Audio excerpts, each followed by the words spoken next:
This is Ryan and Michelle, and welcome to the Celebrate Marriage Cast, where we hope to restore and reclaim godly marriages through honest and real conversations. Welcome to episode 13, everyone. So glad that you're here with us.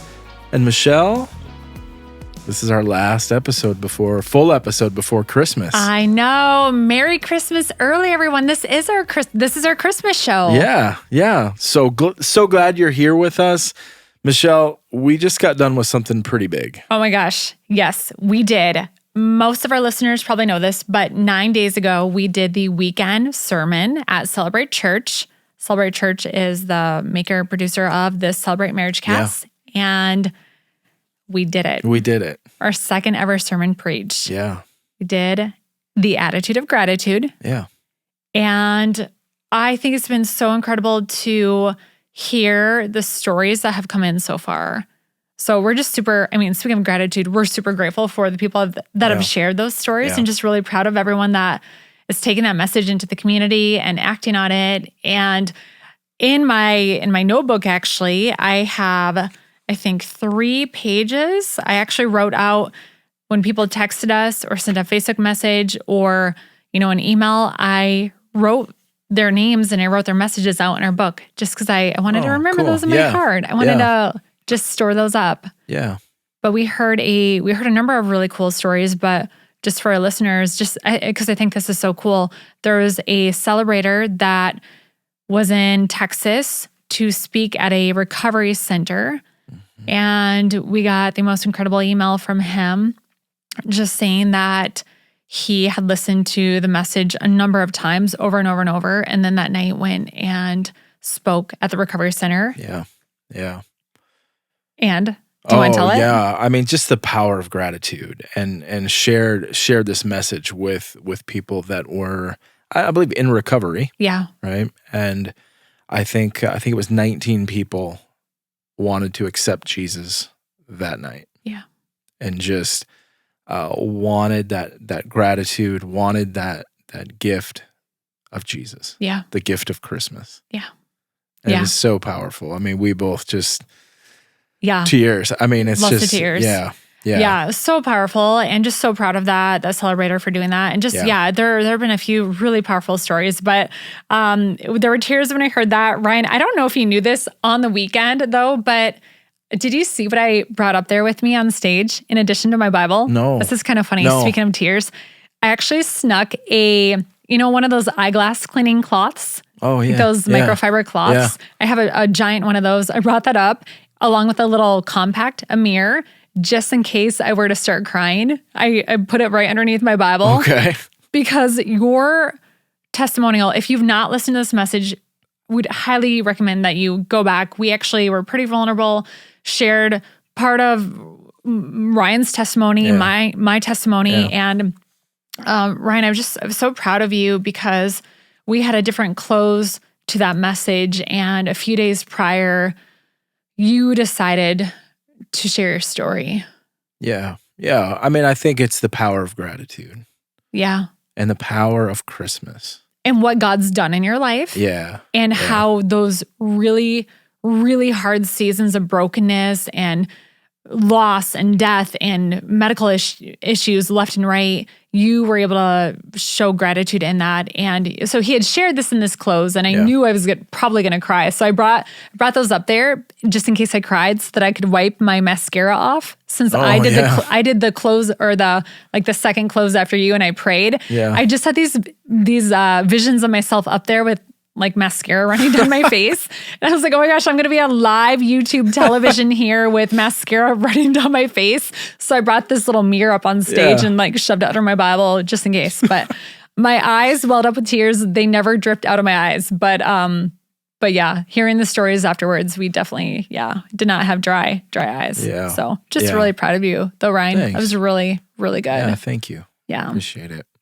So we wanted to dive into this topic more of gratitude and really look at 2 ways that, like Michelle said, we would encourage you to go back and watch the message. But really just 2 ways that gratitude can help specifically to your marriage. Mm-hmm.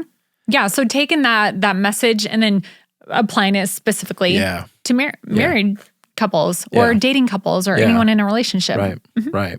So we really had two ways. And Michelle, if you want to start. Yeah. Yep. The first one is that gratitude must be expressed. So, we titled this show Married Christmas, and kind of a play on words, Merry Christmas, Merry Christmas. Are you showing that joy in your marriage? And just a question that I think is a good self-check. When people see you in the community, if they were to look at you as you're doing your holiday shopping or watching you, with your spouse and your family in the community, would they know that you are a follower of Christ? Are you producing the fruits? Are you expressing gratitude as you're having interactions with wait staff at a restaurant, as you're having, interactions with people that sometimes are kind of made to be invisible? That's one of the things that I try really hard to do is I see people. Anyone that, is checking us out, it's not just some robot checking us out. It's a person and asking them how they're doing. And so anyways, these interactions you have in the community with your spouse too, would people say, gosh, there's something different about them. Yeah. Just how they're expressing themselves. How are you interacting out in the community? So that was kind of the first thought. Would people know that you are a follower of Jesus by seeing how you're expressing yourself in the community, expressing gratitude? And then the other thought that I had as we prepared for this message, I thought it was a really good analogy come up, Ryan. And I told you. It is. It's great. And you said, gosh, this is a really good analogy. But at the end of the day, I didn't share it on the weekend because I thought it was maybe not formal enough, or maybe, anyways. But you had said that's such a great example. Yeah. It'd be great to find a way to share it. And I thought, well, maybe the podcast, maybe our podcast listeners can hear this example. But okay, so I'm going to do it. I'm going to share this example of gratitude must be expressed. And I think of it like this. And this really it's kind of a biology example. Okay, so just hang in there with me. And I'll try to keep this not weird. But okay. And I'm in the season of life where a lot of my friends have babies. Okay. Babies, Ryan, babies get food from their mothers. Yeah.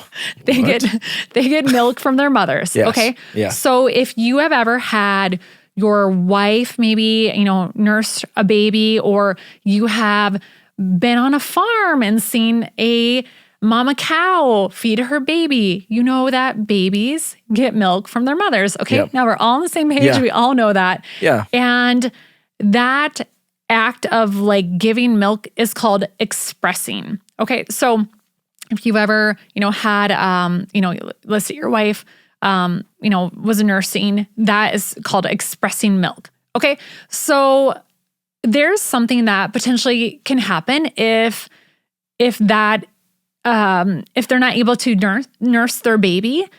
They actually can get, it's called mastitis, and it's an infection. Okay. So what happens is they have this amazing gift from God, right? God gives the moms this life-giving food for the babies, and it's this miracle, right? Mm-hmm. That's amazing. Yeah. The moms can provide food for their babies, and it helps their babies to grow. Yeah. And it's life-giving, right? You would say it's life-giving, right? If the babies don't have that, they're not growing. Yeah. But if they can't express that, they actually can get this infection. Mm-hmm. So if you, even in the workplace, if you have seen, a lot of times even in the mall, they have these nursing mother pods, right? Because it's really important for the moms to be able to go, and even if their baby is not around with them, they need to pump milk or whatever. So as I thought about this, I just thought, gosh, this is kind of an interesting example. And maybe it's just the season that we're in, with some of my friends having babies. But here's this gift from God that is life-giving. But if they don't express it, the mom will actually get physically ill. It can be really bad. And it will decrease their supply where they might not have it anymore. And oh my gosh, what an interesting and kind of perfect analogy for us, right? If we are not expressing this life-giving gift of gratitude to our family, to our spouses, to our community, is gonna like kind of wither up inside of us and kind of cause us to be this bitter, Yeah. yucky feeling, right? If you're not a grateful person, you're just becoming bitter and kind of contaminated. You almost have this infection in you, right? So you gotta express it. You gotta get that gratitude out. Don't keep it bottled up inside of you because it's not healthy. God expects us to express our gratitude. Yeah. Yeah. So there you go. Yeah. Biology 101 with Michelle and Ryan. Thanks for joining our show today. Yeah. Yeah, I got it. Are you tracking with me? Yeah. Yeah. So like a cow needs to be milked. Right. Exactly. Gratitude needs to come out. Yeah, exactly. Get some sound effects in here. No, that's perfect. Hey, if this part didn't play out well, they can just cut it all. Just No, I think it's perfect. The editing room floor right there. Patrick and Adam can just make that executive decision. I think it's perfect. We've got to get it out. Yeah. Get out. This cow's got to be milked. Get the gratitude out. Get the gratitude out. But thinking about it, if you are actively expressing your gratitude, you're happier. You know, can you really be angry if you're giving someone a genuine compliment? If you're, or even in prayer, we talked about that during the message, that one of the easiest ways to show your gratitude is to pray to God and start it with gratitude. Count your blessings one by one. You can't be mad and negative when you're having a posture of gratitude. Right. Yeah. Absolutely. So, absolutely. there you go. That is my revised rendition of expressing gratitude. Perfect. Yeah, that's so good. Yeah, thanks. It's so good. Thanks, Ryan. So the other thing that gratitude will do, and I think this is taking that message, this attitude of gratitude, I think the second thing that gratitude does is it will grow you. Sure. And I think it will grow you individually. It'll grow your marriage. I mean, think of this. I mean, everybody loves to hear words of encouragement. Yeah. To hear thank you, hear, hey, you did such a great job with this. You know? It's going back to we've talked about the power of words, and we've talked about, those things. It will grow you without a doubt. Gratitude is really a posture of the heart, though. And I think that starts with one thing. What's that? And I think it's your relationship with God. Sure. I think that's where it all starts. This gift of Christmas, this idea of Christmas and what it actually is. When you understand that, you understand we have the best gift. Yeah. In Jesus. The reason that we celebrate this. I heard this analogy just when it comes to growth that it's stuck with me for years. I don't even know where it came from. I did not come up with it, so I'm not taking credit for it. But think of your relationship with your spouse as like a triangle. Okay.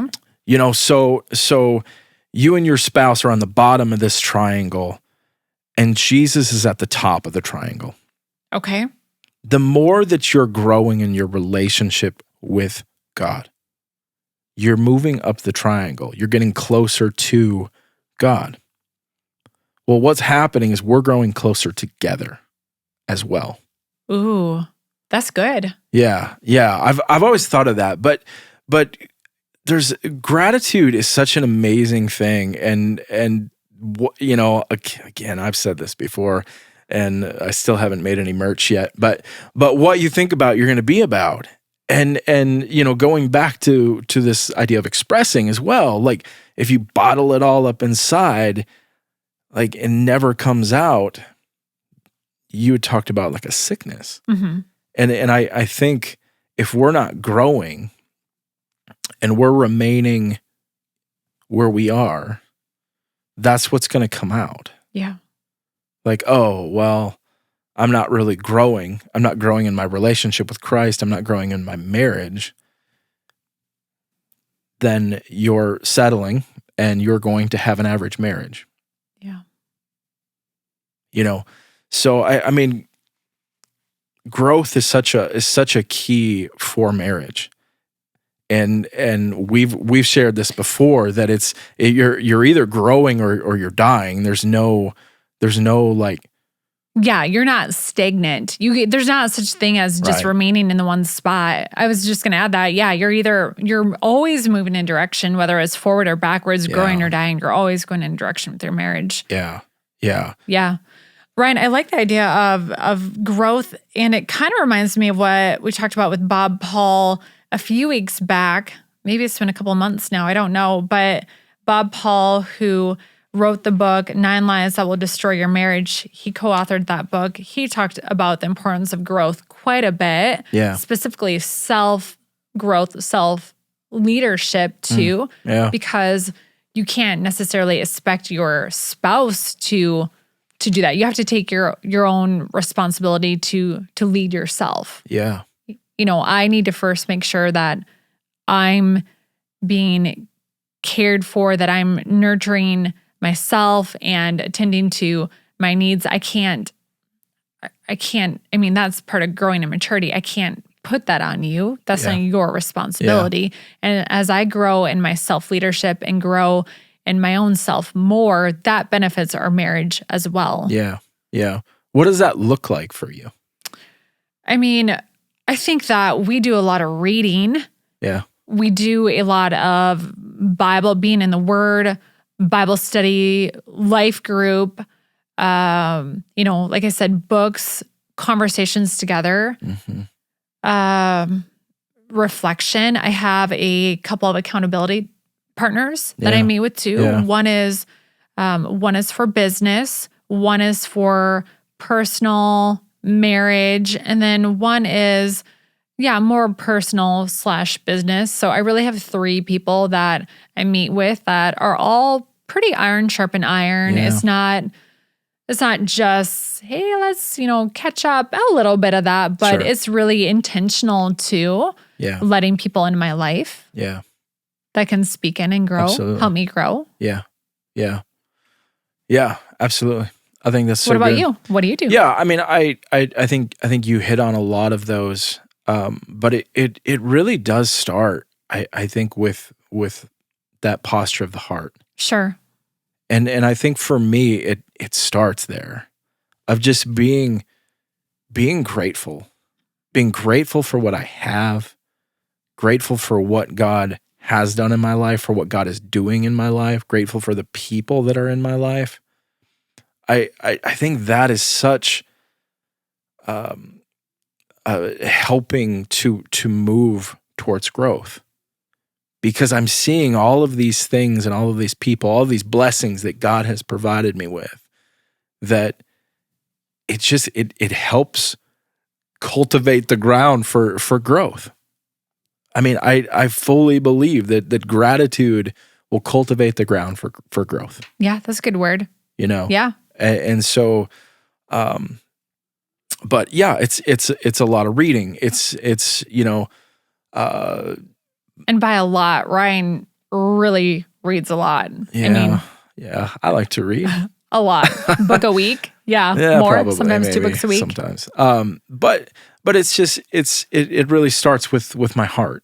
Right. And can I also say that's in addition to you being in the Word, Right. journaling, you have a Bible Right. journal. Right. You also listen to the Bible app in addition to Yeah. reading it and podcasts. And you do a lot of mind work. Yeah. Yeah. I think that's, I don't know. I think that's super important. Yeah. I do a lot of self-reflection. Yeah. But it all starts with gratitude. It all starts with your heart and where that's at. So, I think it's so important that we're growing, that we're maturing, in our lives, in our relationships with each other. So, I mean, you hit on this. Like, I think as we're coming towards the end of the year, of really a self-reflection of, what am I doing to cultivate that ground? Is it the people in my life? We started a new life group, Yeah. this fall, Mm-hmm. and it's been so good. It's been so good. It's been so good. And I'm so thankful for the people that are there and the way that they challenge us and come with new ideas, and it's been so good. Yeah. But what are some ways that you can cultivate that ground? Yeah. What are some ways you can really prepare your heart and have gratitude in your heart as we're coming in to Christmas? Yeah. We shared this in our message of about an attitude of gratitude, because it really is all about Christmas. It really truly is about that ultimate gift that we receive in Jesus. Yeah. And it really is the greatest gift. And so that's why we wanted to share these two principles of gratitude that really can have tremendous impact on your marriage. Yeah. As we were preparing for this show, we had 3 different versions of the show for today and all these different notes and stuff. But one of the things that you had, and another set of notes that I wanted to just bring up, is that, our lives have been changed because of the grace of God in sending his son, Jesus Christ, to come and die for our sins. Mm-hmm. And now we can someday have eternal life in heaven with, Father, Son, Holy Spirit, because of that sacrifice.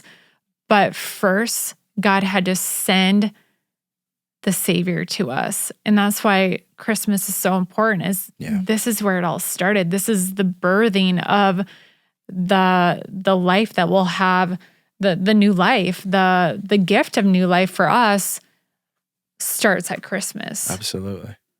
Our new life in Christ is birthed at Christmas. Yeah.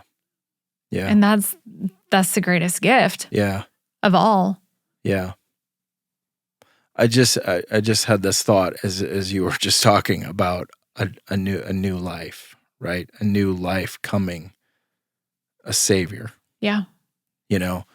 And maybe this is, maybe this for you're in a time where your marriage is struggling.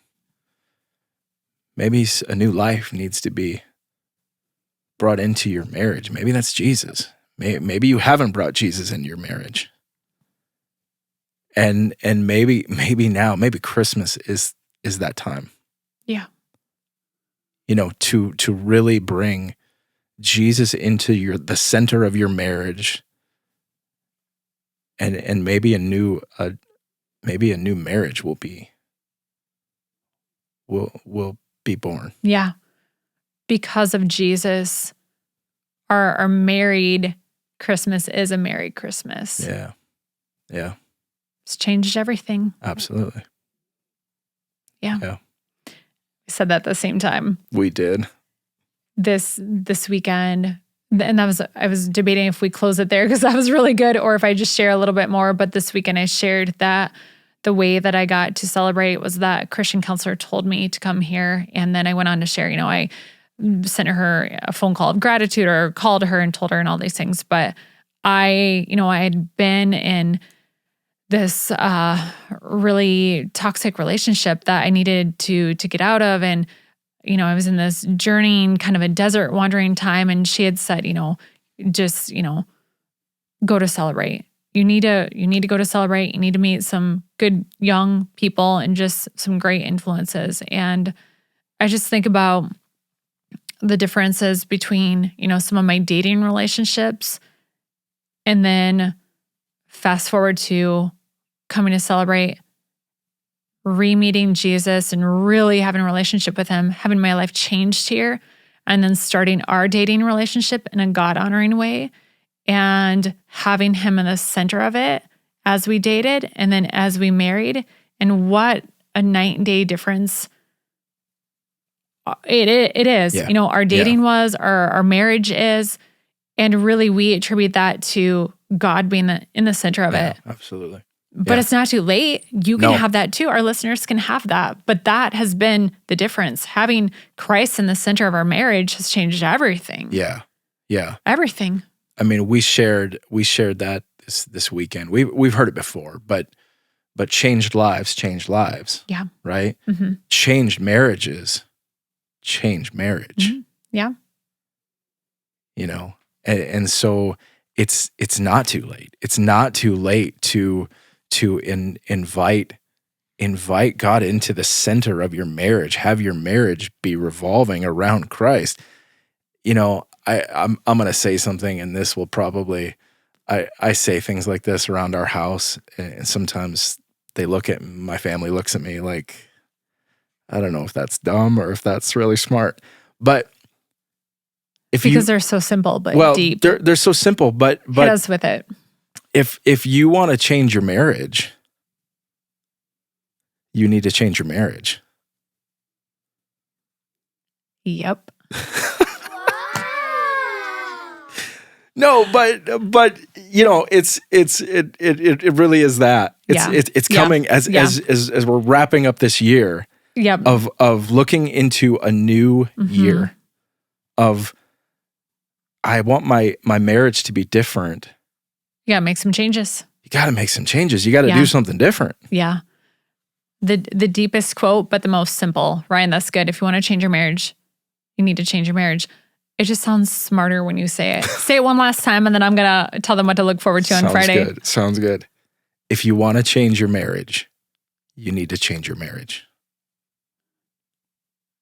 It just sounds so good. Thanks for that deep advice, Ryan. Yep.